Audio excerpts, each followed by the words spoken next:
بسم اللہ الرحمن الرحیم۔ ابلیس اور حضرت موسیٰ علیہ السلام کی ملاقات۔ ایک سبق آموز کہانی کتب احادیث میں جامعہ الصغیر کی شرح فیض القدیر میں منقور ہے۔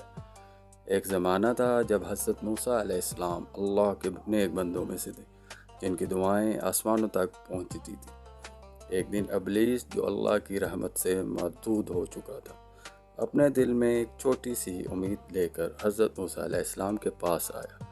اس نے عاجزی سے کہا، اے موسیٰ، میری توبہ کے لیے اللہ کی بارگاہ میں سفارش کر دو، شاید میری بخشش ہو جائے۔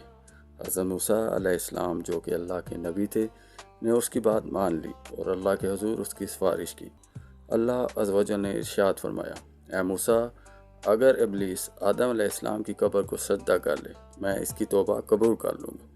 حضرت موسیٰ نے یہ پیغام ابلیس تک پہنچایا، مگر ابلیس کے دل میں اب بھی وہی تکبر باقی تھا جس نے اللہ کی رحمت سے اس کو دور کر دیا تھا۔ اس نے غصے میں کہا، جب میں نے آدم کو ان کی زندگی میں سجدہ نہ کیا تو اب میں ان کی قبر کو کیسے سجدہ کر سکتا ہوں؟ اس نے توبہ کی یہ آخری امید بھی ٹھکرا دی۔ لیکن پھر ابلیس نے حضرت موسیٰ علیہ السلام سے کہا، تم نے میری مدد کی، اس لیے میں تمہیں 3 نصیحتیں دیتا ہوں جو تمہارے لیے بچاؤ کا ذریعہ بنے گی۔ اس نے کہا، پہلی بات، جب تم غصے میں ہو مجھے یاد رکھنا، کیونکہ اس وقت میں تمہارے خون میں دوڑتا ہوں اور تمہیں بھٹکانے کی کوشش کرتا ہوں۔ دوسری بات، جب تک تم کسی لشکر کا سامنا کرو مجھے یاد رکھنا، کیونکہ میں تمہیں تمہارے گھر، بیوی اور بچوں کی یاد دلا کر بھاگنے پر مجبور کرتا ہوں۔ اور تیسری بات، جب تم کسی اجنبی عورت کے قریب ہو مجھے یاد رکھنا، کیونکہ میں تم دونوں کے درمیان فتنہ پھیلاتا ہوں۔ یہ کہانی ہمیں ایک گہرا سبق دیتی ہے۔ ابلیس نے اپنا تکبر چھوڑنے کے بجائے اسے اپنی شناخت بنا لیا اور اللہ کی رحمت سے محروم ہو گیا۔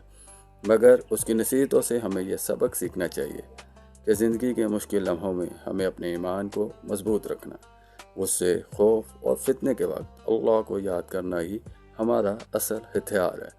ہمارے نبی صلی اللہ علیہ وآلہ وسلم نے بھی ابلیس کے فریب سے بچنے کا راستہ بتایا۔ جب ابلیس نے اللہ کے حکم سے اپنے لیے گھر، کھانا اور جال مانگا تو اللہ نے اسے حمام بغیر سکر کے کھانا اور فتنے کے جال عطا کیے۔ یہ سب ہمیں بتاتا ہے کہ شیطان ہر جگہ موجود ہے، مگر اللہ کا ذکر اور اس کی پناہ مانگنا ہمیں اس کے شر سے بچا سکتا ہے۔ تو آئیے اس سے ہم حوصلہ لیں، اپنے دل کو اللہ کے ذکر سے آباد رکھیں اور شیطان کے فریب